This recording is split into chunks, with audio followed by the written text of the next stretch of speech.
What's up, Boston Bruins?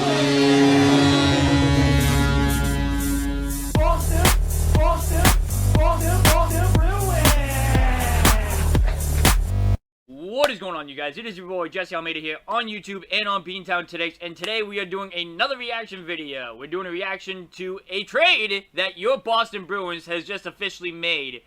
The Boston Bruins has acquired Dmitry Orlov and Garnet Hathaway from the Washington Capitals in exchange for Craig Smith, a first-round pick, this year's first-round pick, by the way, a second-round pick in 2025, and a third-round pick in 2024.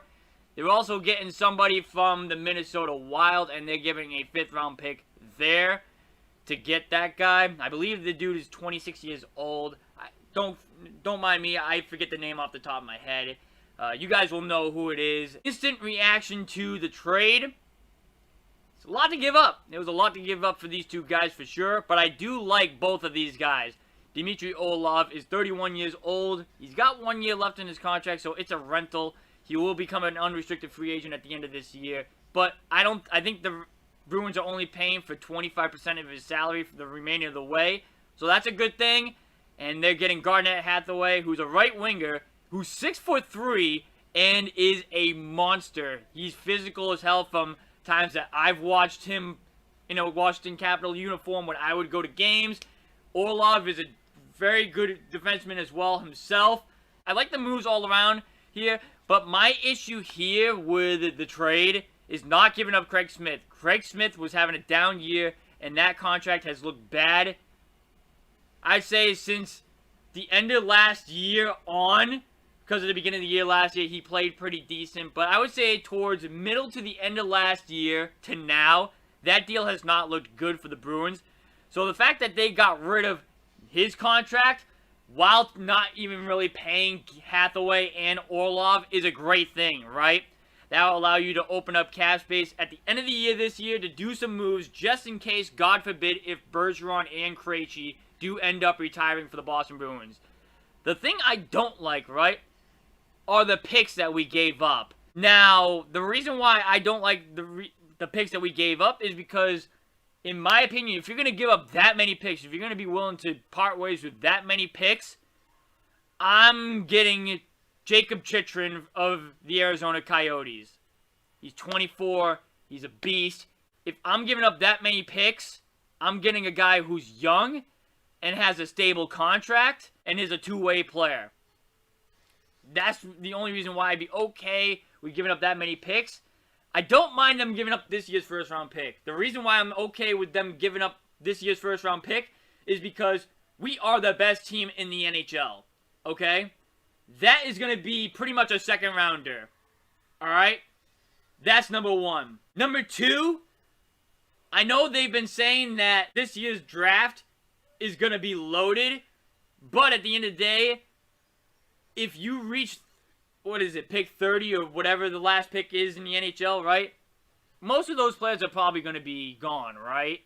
Unless somebody slips down to the last slot or whatever in the first round, right? In recent years, the Bruins have not had good luck in terms of the first round.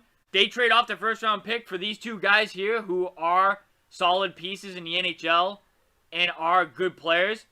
That's fine by me, honestly.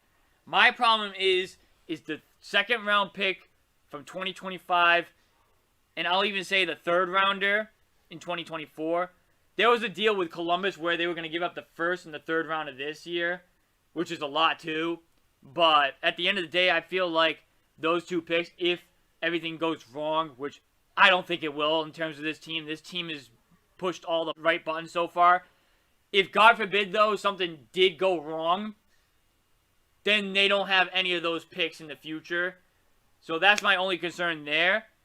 But we're going to react to a video with Steve Dangle on his thoughts on Dmitry Orlov and Garnet Hathaway going to the Boston Bruins. And we're going to see how it coincides with my thoughts with the trade as well. So if you guys haven't already, hit that thumbs up if you guys enjoy these videos. Subscribe now if you guys are new, you guys know what to do. Go check out our website. Links in the description down below. And without further ado, stop straight in this video. Oh, we got a spicy one. We have a three-way trade between the Boston Bruins, the Washington Capitals, and appearing once again, the Minnesota Wild. Before we talk about exactly what the trade was, can we just shout out the Washington Capitals? No, they deserve it. You know why? Because they just made a trade. Few teams around the league seem to have forgotten they could do that. Because shortly before this trade was made, they actually tweeted that they were keeping Orlov out of the lineup for trade-related reasons. Which is becoming a joke because a number of teams have done it. The Coyotes started with Jacob Chikrin, then it was the Blue Jackets with Vladislav Gavrikov, who's going to come up again in this video. But what you might notice about those two guys, at least at the time I'm shooting this, neither of them have been traded. But rather than have a whole song and dance, the Capitals just sort of traded them. Good! Yes! Thank you! Don't I heard keep us rumors that waiting. the Bruins are in a barber 2, 3 shop. in the morning when the Chikrin I heard that was announced rumors, and nothing but happened. I don't know how true that is. You need to know, Garnet, Hathaway, and Dmitry Orlov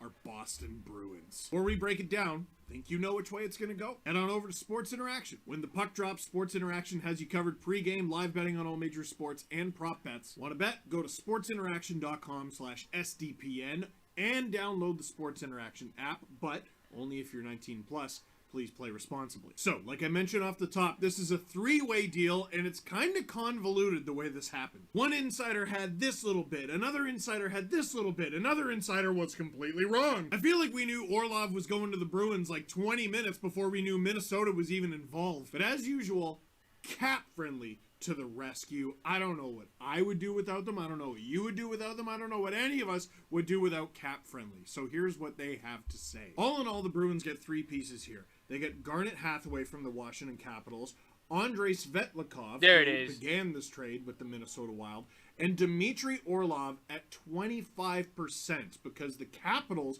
retained 50 and Minnesota got the other 25. So the Bruins get Garnet Hathaway at his full $1.5 million, but they get Dmitry Orlov for a little under 1.3. The Washington Capitals get a first-round pick in 2023 from Boston, a third-round pick in 2024 That's from all Craig Boston, Smith was and a making, second-round pick in 2025 from Boston. I thought it was way more than that. Versatile but aging forward Craig Smith at a $3.1 million cap hit. So this trade is very similar to the Ryan O'Reilly Noel Acciari trade between Minnesota, Toronto, and St. Louis, but the difference is that the Capitals had to eat some money. Like, not just salary retention, they had to take on a player as well. Because the Capitals are also in a weird position because they're selling but also not punting. More on that later. Just like they did in the three-way deal with Toronto and St. Louis, Minnesota deals a prospect, but they get a draft pick for their troubles, a fifth rounder in 2023 from Boston. Somebody said when I was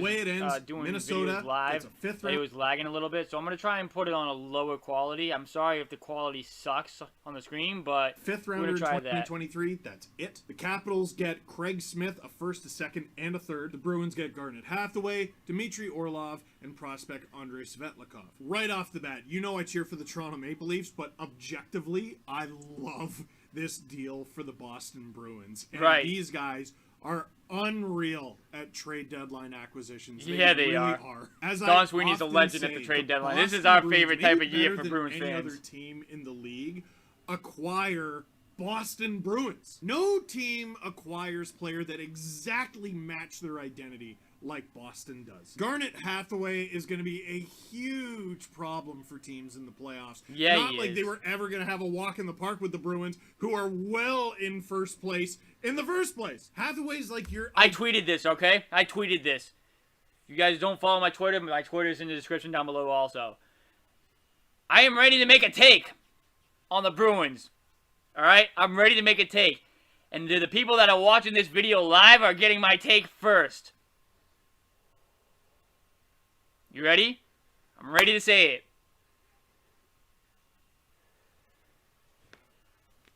I'm going to say it with a straight face, too. You see me? The Boston Bruins are winning the Stanley Cup this year. ideal bottom six It's guy. the He's Bruins, 6'3". He's a between huge 205 gap, and and then the 210 second best pounds, team. and he hits everything. That's that how moves. good this He's got team 9 is. goals and 7 assists for 16 points in 59 games. In his career, he gets a point about every 1 in 4 games, and in the playoffs, he's got 5 career points in 24 games, so he gets a point roughly. And I every also 5. tweeted this too. Big player, mean The player, end of decent April defensive all the way player. to June is He going to be matches an Boston, like, just so expensive perfectly. And then time there's for me. It's going to be Dmitry a Orlov, very who we expensive just couple of weren't months for making me. a big enough deal about, because he sort of entered the rumor It's going to be an conversation over expensive the month, last couple week or months for so. me, for sure. Chikrin, Gavrikov, Luke Shen, these are names that have been out there for a while.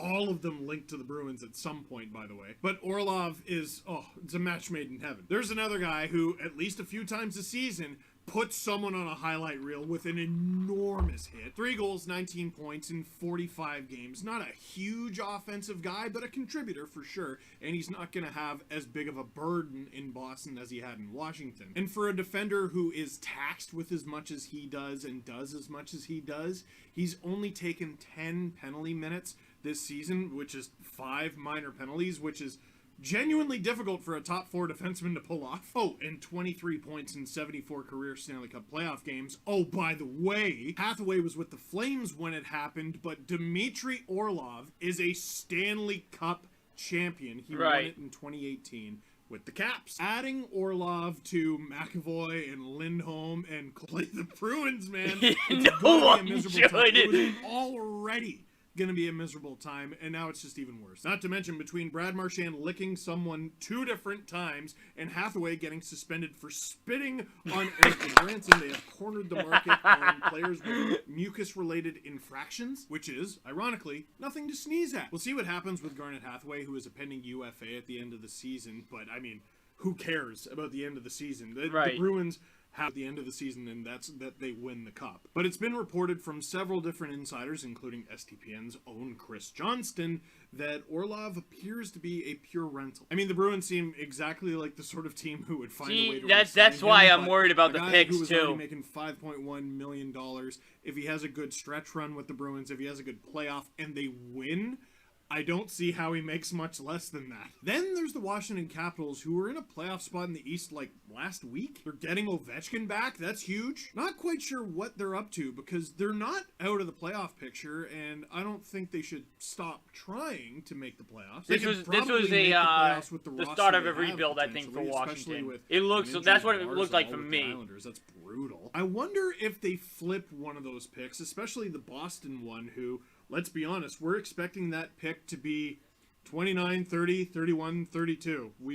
So there's 32 picks in the draft. Okay, so it doesn't matter at the end of the day. It's still pretty much a second-round pick. Is a pending UFA. He's a pretty steady bottom 6 guy, can give you some competent second-line minutes depending on the role you put him in. What if they end up flipping him too? I could definitely see that happening. If the Capitals do decide to go full-blown selling mode, oh, wow. Lars Eller, pending UFA, 3.5. Craig Smith, like I just mentioned, 3.1. Connor Sherry, UFA, 1.5. And all of this is coming from Cap Friendly, which I wish I could just download to my brain. Marcus Johansson, 1.1. Nicola Aube-Kubel makes $1 million. He's a pending UFA. They got him off waivers. Anything you get for him, even future considerations, it's something. Unless it's nothing. That's a complicated thing about future considerations. And I had to double check this. Producer Drew, can you put it on the screen? Not a one of the Capitals' current defensemen is under contract. A few of them are restricted free agents. A few of them aren't. Not one of them is signed. I know the Capitals have kind of made a commitment to never stop going for it as long as Al's on the team. And if that's going to stay the case, I'd love to see how they plan on pulling that off, because I don't know if I mentioned this. They don't have any signed defensemen. They're starting a rebuild. Let's just keep it 100% honest. They're starting a rebuild. This was a move where they're about to hit the reset button.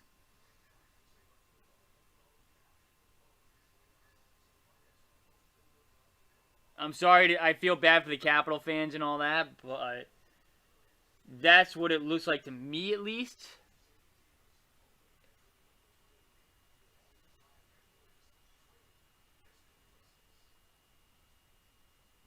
I think Ovechkin's just going to be playing until he gets that goals record or whatever it is. And then that's pretty much it for him. John Carlson. Okay, one guy, he's on LTIR. Two forwards on LTIR, Connor Brown and Carl Hagelin, both pending UFAs. So you could argue this is the perfect opportunity to restock the cupboard and get as many picks as possible. That is true, but if you want to stay competitive, you need players on your hockey team. I wonder about the Capitals' future. I'm not sure what's going on. But, just for fun, imagine Ovechkin playing beside Connor Bedard. Ew, right? Yeah, ew. And then finally, there's the Minnesota Wild. Excuse me while I compliment Cap Friendly again. I forgot this was a thing. Because Cap Friendly retained on both the Leafs trade with the Blues and the Bruins trade with the Capitals, they only have one retention slot left before the offseason. It's actually kind of good that that rule is in place. Like, you can't just basically be like at the cap floor and just retain salary for everybody in the league. Like, you gotta have some pride. You gotta put a limit on these things. But again, according to Cap Friendly, the Wild do have about $2.6 million in cap space remaining. It'll be interesting. We don't care about these guys. What role they I think he covered the team that won the trade first. I think that's what it was. Washington Capitals, where they could, like, totally, not surprisingly at all, make the playoffs, but they're kind of selling. Capitals are selling big chunks of their roster. The Wild are selling cap space. So far, anyway. There's definitely such things as a bad draft selection, but there's no such thing as a bad draft pick. And the Wild have gotten two in the span of about a week. They got Boston's 5th this year, and they got the Leafs 4th in it is 2025. this year, the 5th. Okay, never mind. I don't feel that anymore. If you want. Now, I think this trade is going to have a huge ripple effect. I haven't read any reports yet, but I kind of get the impression this came together somewhat quickly. There's a couple things there. Number one, almost as soon as this trade was announced, the New York Rangers announced that they were keeping Vitaly Kravtsov and Jake Leschyshyn out of the lineup for not trade-related reasons, roster management reasons. Congratulations, we have finally found the new general body soreness. Roster management reasons? That's a healthy scratch, isn't it? Everything is roster management. When you put a guy in, when you take a guy out, like, what are you doing? Load management. It's the load management. Is he going to be a Ranger after all this? He's starting to head over in the NHL. Hathaway and Orlov has been in these from the NBA to the NHL. Chychrun has been in these rumors. I had heard that the Bruins thought his price was too much, and I think they thought that about Gavrikov as well, because they were linked to Gavrikov in rumors, especially over the past week, to the point where it sounded like it was on the verge of being done. Reminds me of the Chychrun trade, where it sounded like 2 weeks ago at this point. I wonder how much that Chychrun price was. Being done. I wonder if what happened here is a deal with the Coyotes and the Kings fell through, and now the Coyotes don't have a dance partner. And I wonder if a deal between the Blue Jackets and Bruins fell through, and now the Blue Jackets don't have a dance partner. And here's the thing, only 16 teams make the playoffs, a bunch of them have bought already. You're running out of dance partners. And these are teams with aspirations of getting a king's ransom for their players. First-round picks on first-round picks. Now, the Coyotes, they don't even really have to worry about it because, after all, Jacob Chychrun, who is young and good at hockey, is still under contract. Right. So, show up and play for our team. You like the money, don't you? Vladislav Gavrikov is not under contract. He is an unrestricted free agent. Who knows? Maybe the Bruins find a way to get back in on Chychrun, get back in on Gavrikov. Oh my god, if the Bruins still got Chychrun after all of this, oh, it's game freaking over. It's game over. If they somehow get Chychrun after all of this, which I highly doubt that happens, but if it did happen, oh, game over for the league. Just don't know how that's really game also, over. Like, geez, you're gonna win the President's Trophy in your sleep. Where are you gonna put him? You just added Orlov. What are you getting Chychrun and Gavrikov for? The third pair? 3 firsts for the third pair? So I think for Chychrun and especially Gavrikov, you need to start looking at all the other buyers and think to yourself, who's in on this guy? And has the price dropped? The NHL trade deadline is a week tomorrow, and we're gonna find out how good Jarmo Kekalainen's poker face is. So, that's my little reaction to this video. What do you think of this This guy's hilarious. This guy was funny at the end. He's pretty much saying, oh, everybody just wants to go to the Bruins. You better look at everybody else. We understand that the Bruins are going to be the best team in hockey. They're probably going to win the Stanley Cup this year, but you guys better look at somebody else. I like this guy. This guy's funny. He just hates the Bruins because he's a Maple Leafs fan. I understand it. I understand why. So, leave a thumbs up if you guys enjoy these videos. Subscribe now if you guys are new. You guys know what to do. Go check out our website. Links in the description down below. Love the move of the Bruins. The Bruins are awesome. Thank you guys for watching this video. And I will see you guys in the next video. Later, guys.